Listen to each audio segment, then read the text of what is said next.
Hello, everybody, and welcome to the HOLA Diversity Initiative. This is your host, Inma Heredia, and this month we are women.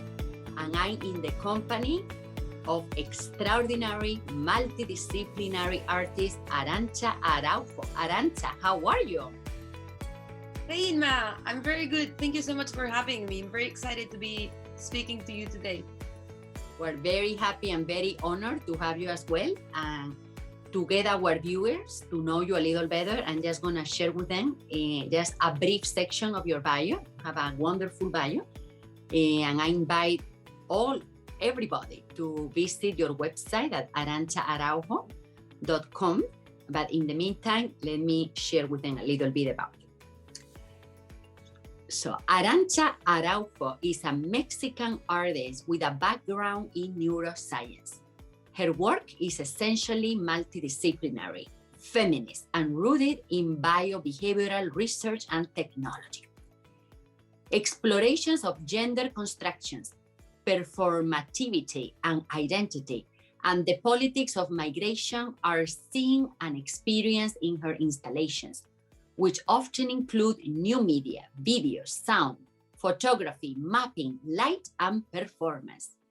Her work has been shown in the Brooklyn Museum at the Radical Women Latin American Art Exhibit, Shazama Space to Present, Grace Exhibition Space, Glass House Gallery, the Queens Museum, Panoply Lab, Art in Odd Places in New York City, Raw during Miami Art Week, the Semel and Harriet and Spector Gallery in Boston, and the Space Gallery and Bunker Projects in Pittsburgh. In Mexico, a El Monumento a la Revolución and la Explanada del MUAC, during the Hemispheric Institute's Encuentro and El Vicio. Also participated in the Nuit Blanche Festival in Saskatoon, Canada. Okay, so Arantxa Araujo also holds an MA in Motor Learning and Control from Teachers College, Columbia University, and a BA in Theater Studies from Emerson College. Please learn more about her at her Instagram at Arantxa Araujo and also on her website, arantxaaraujo.com. Okay, Arantxa, how are you? Thank you for reading that long bio. No, you have many awards, the recipient of many grants, but I'm gonna let the audience explore that on your website. We're gonna focus on wonderful you at the spotlight. So that sounds fantastic. So since it's Women's Heritage Month, I was talking to you a little bit prior to the recording, and I would really love sharing one of my dearest projects, Dar a Luz, which happened in the Brooklyn Museum. And it basically is founded under the premise that women are light, right? So I'll tell you a little bit about the multidisciplinary aspects of this project. But basically, I was thinking, how can I really, literally be light? And show that. So I basically constructed this battery that would go inside my vagina. And then I learned in 4 or 5 months how to hold it little by little, just the same process as, growing the muscles to care for a baby. I grew the muscles to carry this battery, which was about 1.5 kilos. So I spent 4 hours walking very slowly in a meditative approach with this battery inside of me, which then it resulted into this beautiful light suit that was almost like the nervous system coming through all of my back, and then through my arms and my legs, it spread the light. And then working with some iridescent paper film that just projected light beautifully, reflecting on this notion of women being light on our societies, but also in this beauty there's certain vulnerability, right? And it was quite dangerous actually to have a battery inside of me, at any moment it could explode or it could burn me, you know, it could leak from inside. So when I approached someone at NYU, a teacher, a professor, just to help me with this project, just learning all the electronics, how to build these, you know, the most safe way, he actually said, no, I'm not helping you. So I was like, no, come on, please help me. Like, don't send me to do this on my own, you know? So I ended up just finding new collaborators, finding new people that would help to do this project, but every step of the way could be my last. So there was this beauty and this danger in each step, which is very reflective of what's happening in Mexico and all of Latin America with feminicidios. You know, you go out in the street and any step could be your last. I think the statistic is that 10 women get killed every day in Mexico just for the sake of being women. So it reflected upon that notion, you know, and it was just a meditation. People walk with me, and then I ended up giving birth, giving light, no, dar a luz. So it was a really beautiful project. It became participatory at some point. So everyone in the big gallery in the museum came to the floor, and they were just laying down for, you know, some minutes of really getting in touch with the ground, noticing their breath, and just being in community with me. So it was a beautiful project that I still hold deep in my heart, like a baby. Thank you. And the name again is Dar a Luz, right? Dar a luz. So when our viewers visit your website, you know, they have a big list, but please definitely go first to this one, Dar a Luz. And congratulations on being so brave and really risking your life to show the risk that many women go through every day. So that speaks a lot to your generosity as a performer and as an artist. You know, and the generosity of the women artists, amazing radical women that came before me, because this invitation to perform in the museum was in response to this exhibition of artists from, I think it was 1960 through 1985. So we had to walk in the exhibition and choose one artist that really spoke to ourselves. So I chose an artist by the same last name as mine, Araujo, Marta Araujo, Brazilian artist. So I just studied her piece, and then in response to her piece, I created this new piece. So, you know, generations of women that are inspiration to all of us. Well, that's the next question, because you've touched already on a very important point, which is collaboration and supporting each other as women, right? As a collective, and supporting our greatness in the world, right? So yes.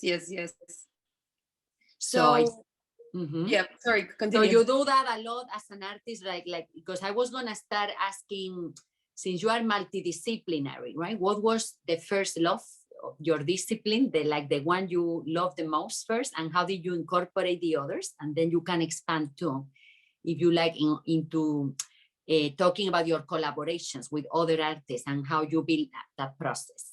Sure. So I started in theater in Mexico. I really didn't know that performance art was a thing, you know, like it was never taught to us in school. It was more like the traditional arts. So I started in theater. I did my bachelor degree in Boston. So I was very lucky because it was a very liberal school where this idea of borrowing from different places started being, you know, deeply taught to me. And also the idea of collaborating with people, that you don't have to know everything. You just have to like be willing to, you know, collaborate with people and have a project be the most amazing thing, without so much the idea of this is my project and it's all about me. No, this project is just a medium for, you know, some sharing for the audience or for the participants to go through it. So it's just a mere medium. So I started in theater. Then at Emerson I did a little bit of dance as well, not as you know, I got lucky because I used to do circus as well as as a teenager. My cousin is from Spain, from the northern part, as Santander, and she um, studied with Marzo. So every summer whenever we would go to Spain and visit, she would always teach me a couple of things, here and there, and like how to do the tissue and aerial acrobatics and this kind of thing. So I just kept on doing it in Mexico. So then when I went to Boston, I was chosen to do this piece that was pretty much contact improvisation. So you had to like carry and be able to like carry other people and then be carried and just roll with it. So theater and dance became one thing. And then I started noticing that I'm not really into speaking. I'm more into like the movement part of the theater. So I was like, oh, maybe I like physical theater. And then it narrowed it to physical theater. And then I was like, yeah, and I'm just gonna like get drenched in beetroot juice, and then they were like, no, I don't know if that's, physical theater. So then I ended up just like moving towards performance art. And then in performance art, you have this idea that you basically control everything, right? You don't have the technicians for the lights in the theater. You have to think about your own lighting. So I started working with projectors a lot. So basically, that brought me into making films and then, having control of what I'm projecting and when there's light and when there's not, all through a projector. So kind of thinking that this is going to be my control over the light. Whenever I do like images that are like darkish, then I have to have some light in myself. So I have these lights that I carry in my neck, and basically I have control over them. So then that brought me into costuming. So it's basically having control of all the creative aspects of your persona, your body, your costume, the lights in the space, the objects, the prop. I mean, nothing is really just a prop. It's objects that have a lot of signification, a lot of meaning. And then slowly, I ended up teaching yoga in Mexico, So I really got invested in meditation, and I was like, okay, if we can make, the audience an active participant of the experience rather than just being passive and sitting down, actually having them collaborate with me, and then this becomes a collaboration with the audience member or the participant and myself, then you think of the whole experience as a whole, as a holistic thing. So that about disciplines and about collaborations, as I said, like you cannot know everything, right? So if I don't know electricity, I can surely learn from it.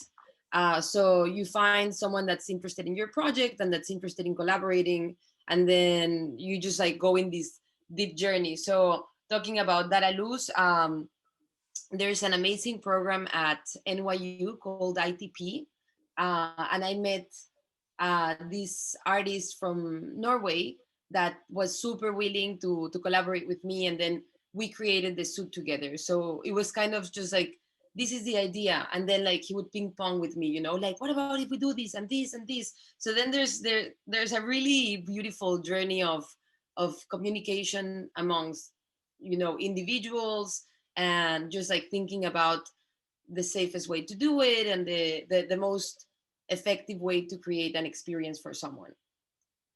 Well, we look forward to experiencing your performances in person when we come back. And in the meantime, I know there is plenty online that we can enjoy. So I was very appreciative as a woman that your performances are mostly all women-based, like themes for women, but different ones, right? So if you could just share with us some of your favorites. I know as an artist, every project is our favorites. It's like telling somebody, oh, choose your favorite child, right? But if you can just share a few and how they are all different, but at the same time, they all relate to the reality of being a woman and existing in the world with the challenges that we face, but we always overcome. So please. Right.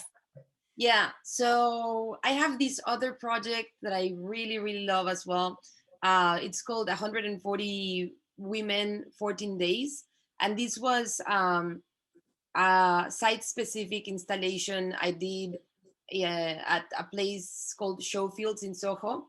And I had like 10 different sculptures I did with the same material I used for my costume. You know, just pointing at the idea that 10 women are killed every day, and this idea of the beauty. And then in that exhibition, I think it was going to be up for 2 weeks. So in 2 weeks time, 100 of, like, if 10 women get killed every day, 140 women get killed in 2 weeks. So I had this suit with 140 lights, and every 2 seconds one light, they were all white, and then every 2 seconds one light would turn red, you know. So there would be like this shock almost like in the system, and then one of them would be red, and then by the end you're able to see, you know, the magnitude of the problem in just that second. And at the same time I was eating these lights, putting them inside my mouth, to the point that you are not able to, you know, continue to ingest this reality. So kind of like vomiting, but it was just like this idea of like, you know, this is what's happening, and then vomiting, and then like in the end you kind of have this release. So that's one of them, which is, it's incredible that this is happening just like in the South country, and no one really knows about these. Well, not no one, but a lot of people don't know about this problem, you know. And it's important that we start learning about these, and that we start doing something as a society. So this is one of them.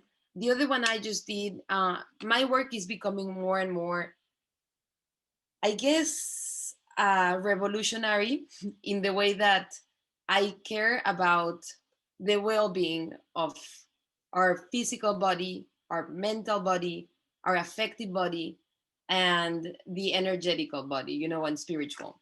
So this, I created the whole month of February a daily offering of 1 minute, so that people could observe these in social media. You know, like we tend to have the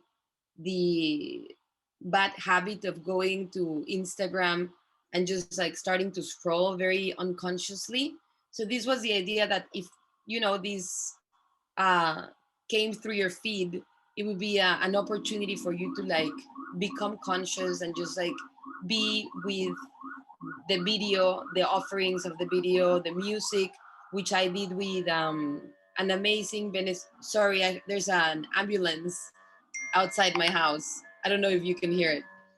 That's okay. We can hold for a minute, and then this is part of life. Listen, ambulances have to do their job too. So yeah, I think it's gone. So where did I we were talking about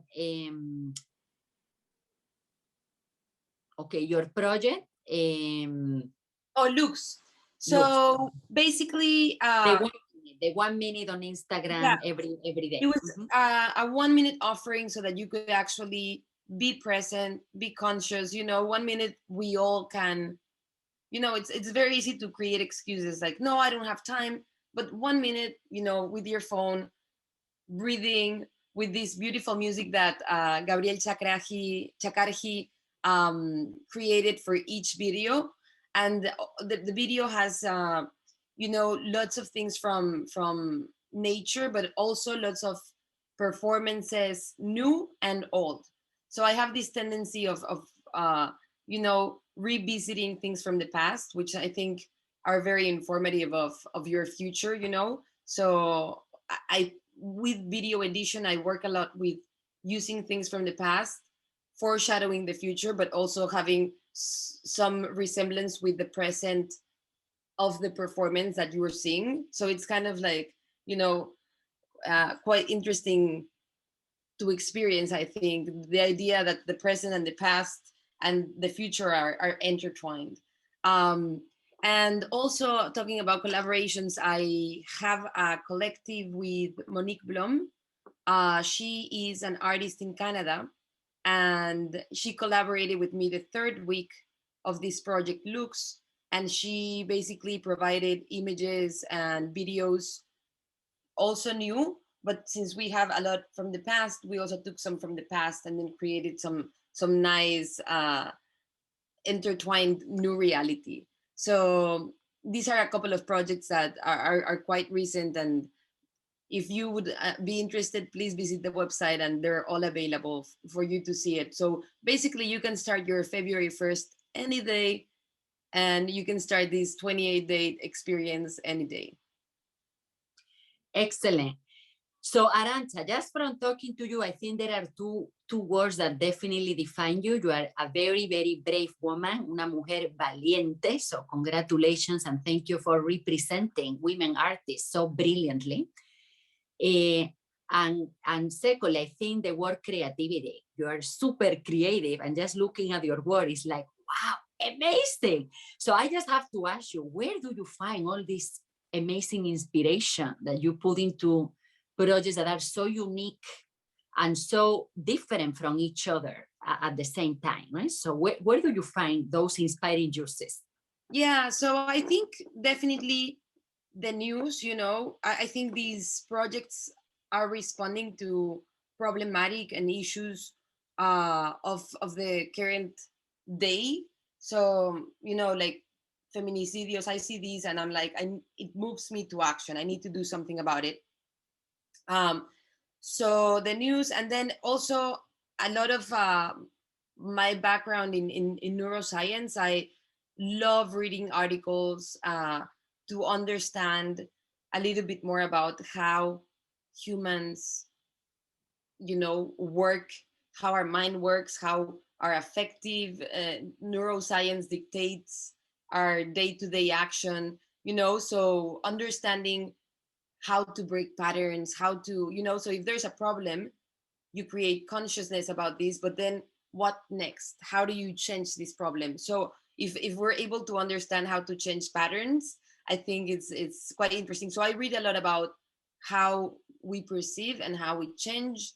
And then also just like walking in life, I try to be awake, like I try not to be on my phone scrolling. I try to just like, if I'm gonna walk, I'm gonna walk, and this is gonna be it. So when you experience life this way, you kind of become a sponge. You like just take from everywhere, and then just like se vuelve como un ciclo, no? It becomes this cycle of you take in, you go out, you take in, you go, you have to bring it out some way.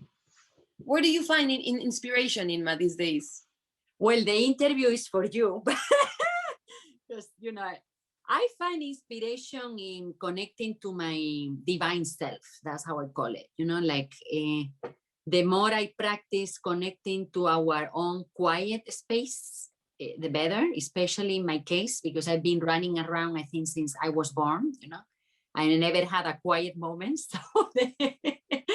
So finding that quiet space for meditation brings a lot of ideas. So it's very interesting you mentioned this, because there's studies that says that meditators, basically finding your quiet self is kind of meditating. So there's lots of studies that says that the corpus callosum, which is where one side of the brain is connected to the other side of the brain, that it becomes thicker, which means that there's like more connection all around your brain. So, this information already exists. We're just becoming more aware and connecting things easierly. So yeah, definitely having a meditative practice is a must for me. Whenever I stop doing it, I become kind of, closed down and, I disconnected from the self. Well, thank you. And thank you for asking me, because the interview is for you. But you see, that shows how generous you are.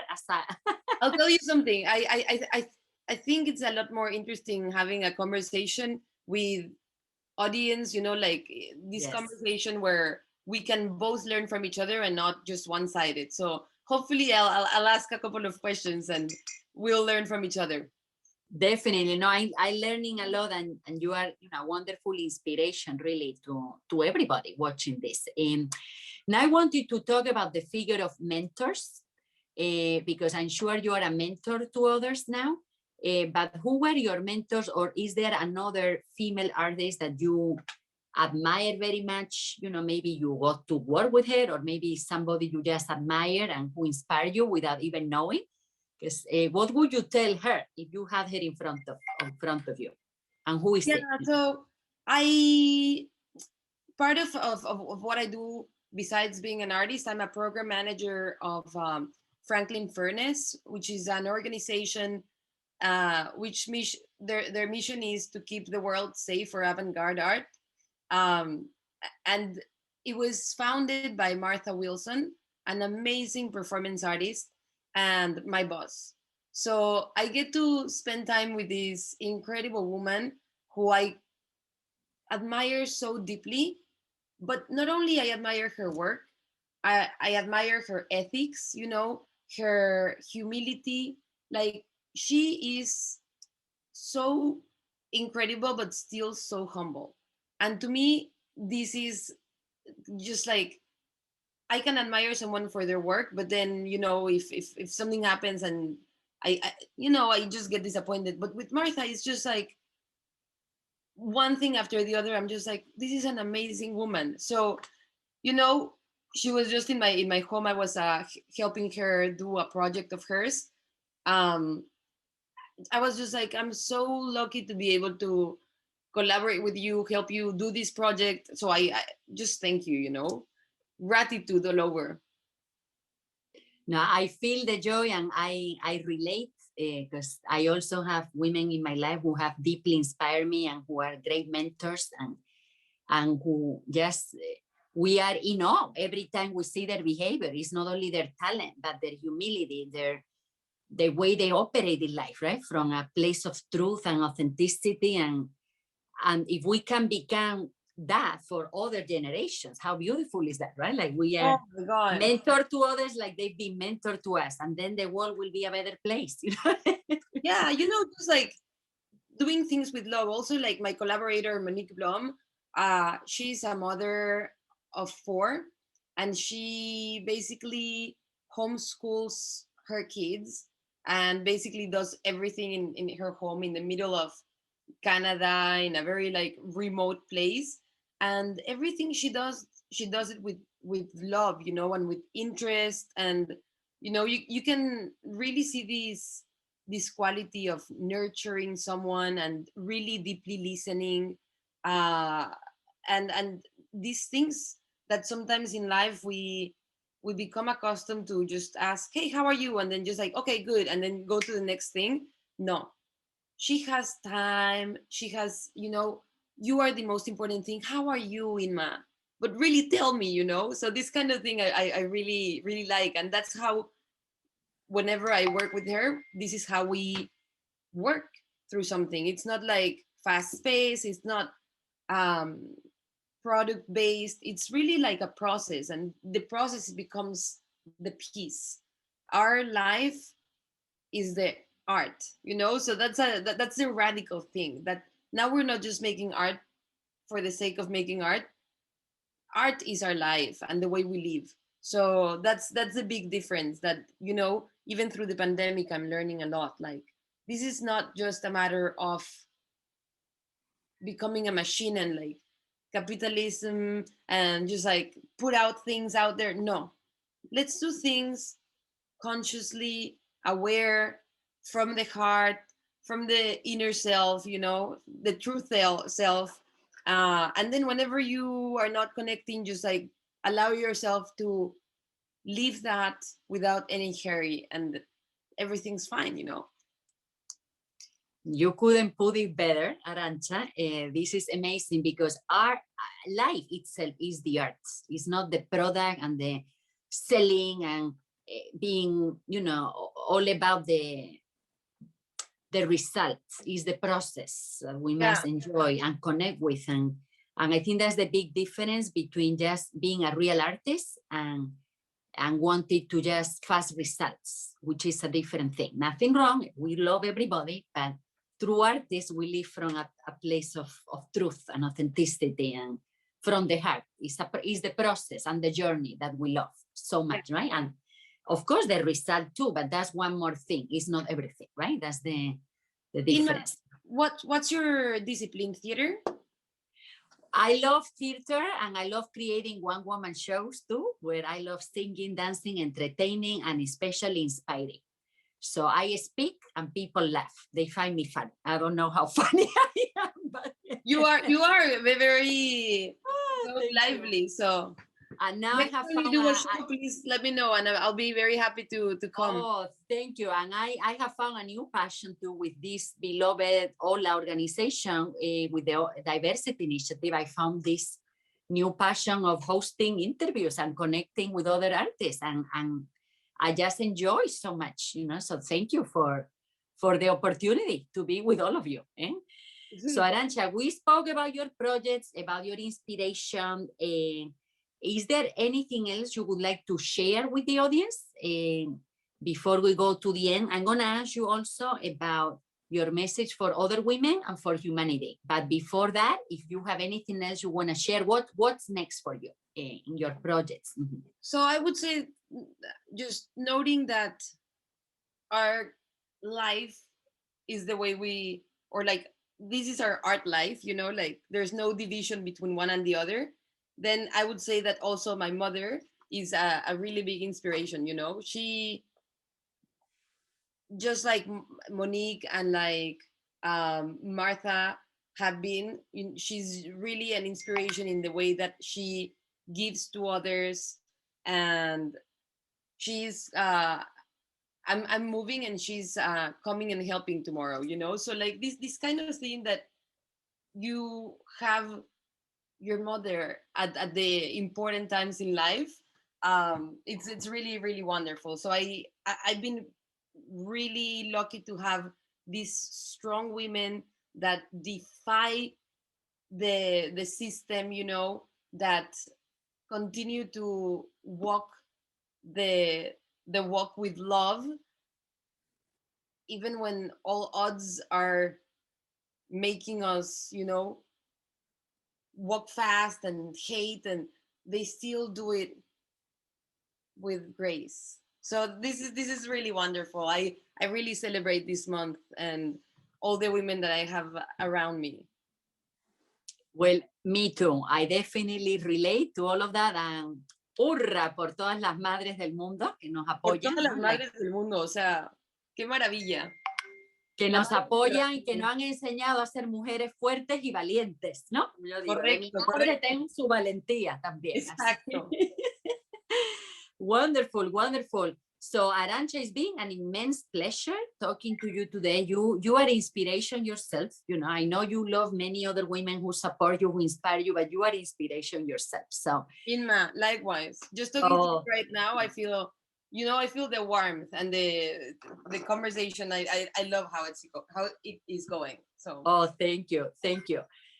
So I'm gonna invite the audience once more to visit your website at arantxaaraujo.com and to visit you also on Instagram at Arantxa Araujo. And now this is the moment, your message for other women artists, and then your message for humanity. What would you tell the world, Arantxa? The mic is all yours. Oh, this is a strong one. I need a drum roll. No. I think just to really listen within, and then whatever you want to accomplish, it is doable despite people telling you it is not. And this happens a lot more to women. Like, we tend to, or at least in Latin America, it happens a lot that women have a certain role. And, as a lesbian, I defy as an artist, I defy everything, So things are possible, and just keep fighting the fight and keep being inspiration for each other, keep helping, pulling each other up, helping each other, collaborating. I know it's a bit corny, but this is just it's not corny. It's good. How I have been able to survive. It's just like amazing female pulling me up, and then me pulling other people up, and then we're all like kind of a really incredible community, learning from each other, no hierarchy, and total truth and honesty. So that is both my message for humanity and for women. Embrace your uniqueness, right? Embrace your own uniqueness, embrace it and cheer each other up, right? We don't have a space in the world. I always say there is a space for everybody, and we are all space for everybody. Great in our own unique way. And how beautiful it is to be unique, right? Like I wouldn't want to be like everybody. I want to be Inma, like you want to be Arantxa, right? We bring our own essence, and that's what makes the world colorful and beautiful and diverse and rich, right? So exactly, diversity is one of the most important sources of richness and strength. So yeah, embrace uniqueness. Wonderful, Arantxa. Well, I want to thank you so much on behalf of HOLA for giving us your time, your talent, your generosity of spirit. You're beautiful in every way, and I really encourage all of our viewers to visit your website to know more about your art. This is one super brave woman. I mean, I don't want to be graphic, but you explain it yourself, where you put lights in order to, show what you are doing. I mean, it takes a lot to do something like that. So just for that, you deserve a lot of respect, right, from everyone. So I encourage everybody to visit the website, to get to know more about your art, and continue to support you. So thank you again, Arantxa. Thank you. And on behalf of the HOLA Diversity Initiative, thank you so much. And to our viewers, this month we are women. If you would like to know more about HOLA, visit us at HOLA Official.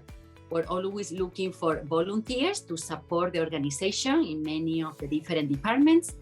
And definitely, if you would like to become a member, you can also find all the information at HOLA Official. Thank you so much. Thank you, Arantxa, once more. Thank you, everybody who joined us today. Keep celebrating life. Life is a gift. Thank you, and see you very soon. So amazing talking to you. Have a beautiful night. Thank you.